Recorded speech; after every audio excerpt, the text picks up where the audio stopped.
Setelah berhasil mengusir roh jahat itu, Darto dan Joko kembali ke desa dan disambut sebagai pahlawan. Mereka berdua menjadi sangat terkenal di desa dan banyak orang yang menghormati mereka.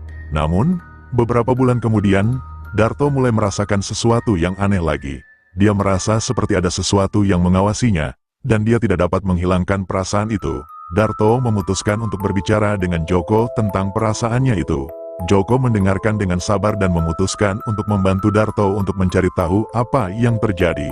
Mereka berdua pergi ke sebuah kuil yang terletak di luar desa dan meminta bantuan dari seorang biksu yang terkenal memiliki kekuatan spiritual. Biksu itu memberitahu mereka bahwa Darto masih memiliki hubungan dengan roh jahat itu, dan bahwa roh itu masih berusaha untuk menguasai Darto. Darto dan Joko sangat terkejut dan memutuskan untuk melakukan ritual yang lebih kuat untuk mengusir roh jahat itu sekali lagi. Apakah mereka berhasil? Apakah Darto dapat terbebas dari roh jahat itu sekali lagi? Bagaimana menurutmu? Apakah kamu ingin tahu apa yang terjadi selanjutnya?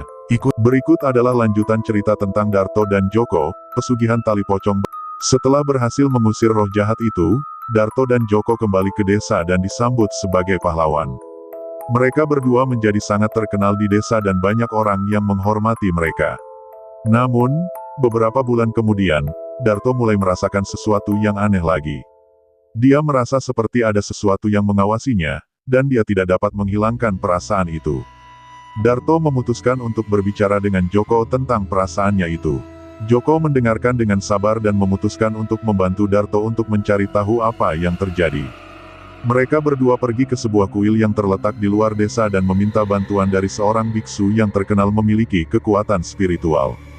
Biksu itu memberitahu mereka bahwa Darto masih memiliki hubungan dengan roh jahat itu, dan bahwa roh itu masih berusaha untuk menguasai Darto. Darto dan Joko sangat terkejut dan memutuskan untuk melakukan ritual yang lebih kuat untuk mengusir roh jahat itu sekali lagi. Apakah mereka berhasil? Apakah Darto dapat terbebas dari roh jahat itu sekali lagi? Bagaimana menurutmu? Apakah kamu ingin tahu apa yang terjadi selanjutnya? Baiklah, saya akan melanjutkan cerita tentang pesugihan tali pocong. Setelah Darto dan Joko berhasil mengusir roh jahat yang menguasai Darto, mereka berdua memutuskan untuk meninggalkan desa dan memulai hidup baru. Mereka berdua pergi ke kota besar dan mencari pekerjaan. Darto menjadi seorang pedagang, sedangkan Joko menjadi seorang guru. Mereka berdua hidup bahagia dan tidak pernah melupakan pengalaman mereka dengan roh jahat. Mereka selalu berhati-hati dan tidak pernah melakukan hal-hal yang dapat membangkitkan roh jahat lagi. Suatu hari, ketika Darto sudah tua, dia memanggil Joko ke rumahnya. Darto memberitahu Joko bahwa dia sudah tidak bisa hidup lebih lama lagi dan ingin memberikan sesuatu kepada Joko. Darto memberikan Joko sebuah kotak kecil yang berisi tali pocong yang pernah digunakan oleh Darto untuk memanggil roh jahat. Darto memberitahu Joko bahwa tali itu harus dibakar agar roh jahat tidak dapat membangkitkan lagi. Joko berjanji untuk membakar tali itu dan Darto meninggal dengan tenang. Joko membakar tali pocong dan merasa lega bahwa roh jahat tidak dapat membangkitkan lagi. Dan begitulah, cerita tentang pesugihan tali pocong berakhir.